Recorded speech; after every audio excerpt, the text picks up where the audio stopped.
Bonjour Daniel, Boker Tov, et dans ce premier journal, nous allons commencer bien sûr par une page sécuritaire. Eh bien, effectivement, on peut dire que des forces de Tsahal ont pénétré dans la soirée d'hier à l'intérieur de Jenin pour procéder à des arrestations. Il y a eu une fusillade et selon les Palestiniens, une jeune Palestinienne de 16 ans a été tuée alors qu'elle se trouvait sur le toit d'une maison. Tsahal affirme qu'elle enquête à ce propos. Ce sont les forces des gardes-frontières israéliens qui ont pénétré dans la ville et ont arrêté 3 terroristes palestiniens qui préparaient des attentats. Après ces arrestations, des Palestiniens ont donc ouvert le feu en direction des forces israéliennes. Les soldats ont riposté, apparemment donc ont blessé plusieurs Palestiniens. La politique à présent, et c'est Yariv Levin qui deviendra aujourd'hui le nouveau président de la Knesset.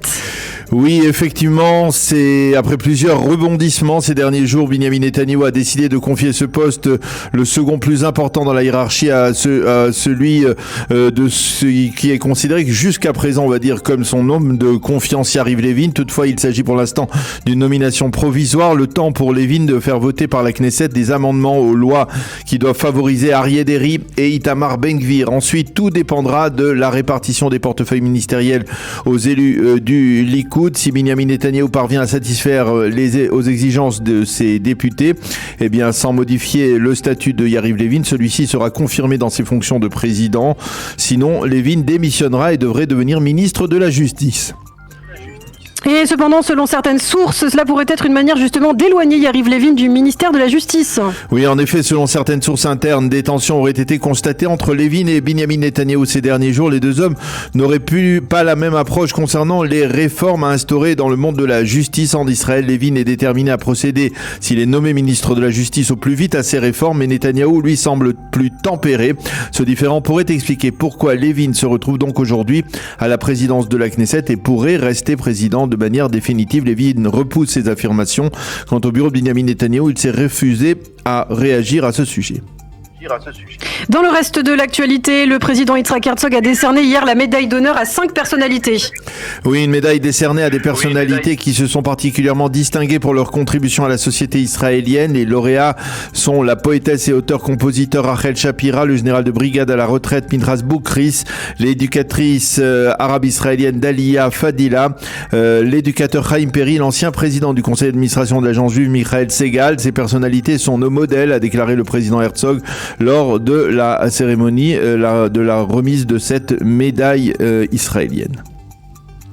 Un mot de l'état de santé du Rav Chaim Druckmann, doyen des rabbins de la mouvance sioniste religieuse, qui affirme que son état est grave mais stationnaire. Oui, effectivement, le Rav Chaim Druckmann, qui a 90 ans, a contracté le Covid-19 et son état est préoccupant. Toutefois, le Rav, qui est l'une des figures de proue du mouvement sioniste religieux et lui-même ancien député, n'a pas été hospitalisé. Il est soigné par ses médecins à son domicile. Sa famille a demandé au public de prier pour son prompt rétablissement. Une page sociale, Daniel, avec la publication du rapport annuel de l'association La Tête. Oui, dans ce rapport, on apprend que le nombre d'Israéliens qui ont besoin d'un soutien économique a augmenté durant la crise du corona de 1,5 à plus de 4%.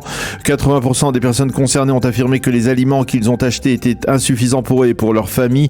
40% des personnes qui bénéficient d'aide sociale ont révélé que leurs enfants ont dû réduire le nombre de repas, voire même sauter des repas. La Tête, il faut le rappeler, est la plus importante association d'entraide sociale d'Israël. Enfin, pour terminer, selon une enquête réalisée par l'Anti-Defamation League, plus de 80% des jeunes Israéliens ont été exposés à de l'antisémitisme sur les réseaux sociaux. Oui, cette enquête réalisée conjointement avec la fondation Konrad Adenauer a établi que plus d'un adolescent israélien sur 4 a été la cible d'insultes sur les réseaux sociaux parce qu'il était juif. 80% des adolescents israéliens ont été confrontés à diverses formes d'antisémitisme sur les réseaux sociaux et 30% sont tombés sur de véritables sites antisémites.